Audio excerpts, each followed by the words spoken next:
BJP নেত্রীর বাড়ির সামনে বোমা উদ্ধার ঘিরে চাঞ্চল্য। অভিযোগের তীর তৃণমূলের দিকে। বিজেপি নেত্রী মামুনি জানার বাড়ির সামনে বোমা উদ্ধার ঘিরে চাঞ্চল্য তৃণমূল কংগ্রেসের দিকে। অভিযোগের আঙুল তুলছেন বিজেপি নেত্রী। নন্দীগ্রামের শামসাবাদ গ্রাম পঞ্চায়েত এলাকার আমগেছিয়া গ্রামের ঘটনা। আমগেছিয়া এবং মহেশপুর বাজারের মাঝে তুইখালি নন্দীগ্রাম রাজ্য সড়কের ওপরে উদ্ধার হয় দুটি বোমা। প্রসঙ্গত, যে জায়গায় বোমা উদ্ধার হয়েছে সেই রাজ্য সড়ক থেকে মামুনি জানার বাড়ির দূরত্ব 100 মিটার। নন্দীগ্রামের সমবায় নির্বাচনে বোমার আঘাতে জখম হয়েছিলেন মামুনি জানা। বিজেপি নেত্রীর অভিযোগ, গতকাল রাতে তার উপর হামলা করার উদ্দেশ্যে তৃণমূলের আশ্রিত দুষ্কৃতীরা তার বাড়ির সামনে এসেছিল। সম্পূর্ণ অভিযোগ অস্বীকার করেছে তৃণমূল কংগ্রেস। দিদি, কি ঘটনা ঘটেছে? কালকে রাত 12টা নাগাদ আমার বাড়ির সামনে এবং আমার যে রুমের যে জানালা আছে, জানালার সোজা কিছু গাছ কাটার আওয়াজ পায়। আমার বুথের সভানেত্রী আছে, ইনি আওয়াজ পেয়ে ইনার একটা ছোট গরিব বাড়ি, তো ছোট একটা দোকান আছে রাস্তার উপরে, চা দোকান আছে। ওরা ভেবেছে যে ওই চা দোকানটা ভাঙছি। তো ওরা ওর শ্বশুর এবং ওর স্বামী সবাই যখন বেরিয়ে আসে, দেখছে দুজন দুষ্কৃতী ছেলে দাঁড়িয়ে আছে মোটর বাইক নিয়ে এবং মুখে কালো কাপড় বাঁধা হয়ে আছে। ওরা যখন বলে কে কে কে, তো ওরা বেরিয়ে যায়। তো ও আমাকে রাত্রে বলার পরে আমি আমার বাড়ির পাশে যারা ছিল তাদেরকে জানিয়েছি এবং আমার যে দুজন মেম্বার ছিল তাদেরকেও জানিয়েছি। জানার পরে সকালে আমি যখন যাই 5টার সময়, সারা রাত ঘুম হয়নি, 5টার সময় যখন যাই দেখি না ওখানে বোম পড়ে আছে। তো আমরা থানায় খবর দিয়েছি, মিডিয়াদেরও বলেছি। এবার থানায় পুলিশরা এসে ওই বোমটাকে নিয়ে চলে যায়। আমরা অনেকবার বারণ করার পরেও উনি শুনেননি, উনি এসে বোমটা বালতি করে নিয়ে চলে যায়। আমাকে এর আগে আমার উপরে আক্রমণ হলো রাস্তায়, আমি বাজারে গিয়েছিলাম, ওই আক্রমণটা আমাকে কিছু করতে পারেনি। দ্বিতীয়বার আক্রমণ হলো, কাঞ্চননগরে ভোট হয়েছিল, আপনারাও জানেন।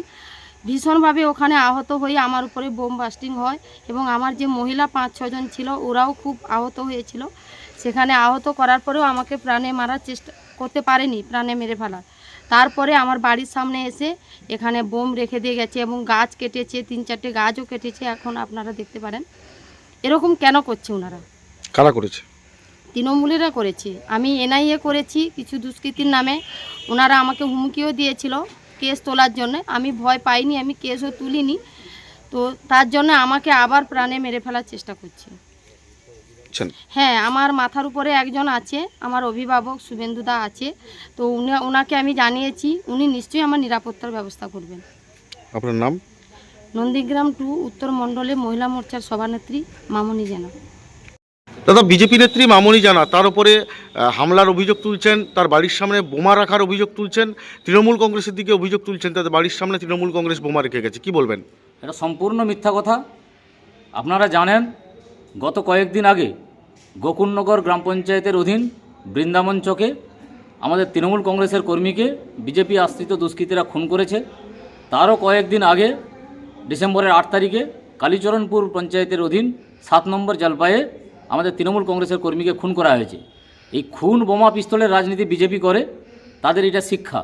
তৃণমূল কংগ্রেসের কোনো কর্মী কখনো বোমা পিস্তল কোথায় থাকে, কোথা থেকে পায়, কোথা থেকে আসে তারা কিন্তু জানে না।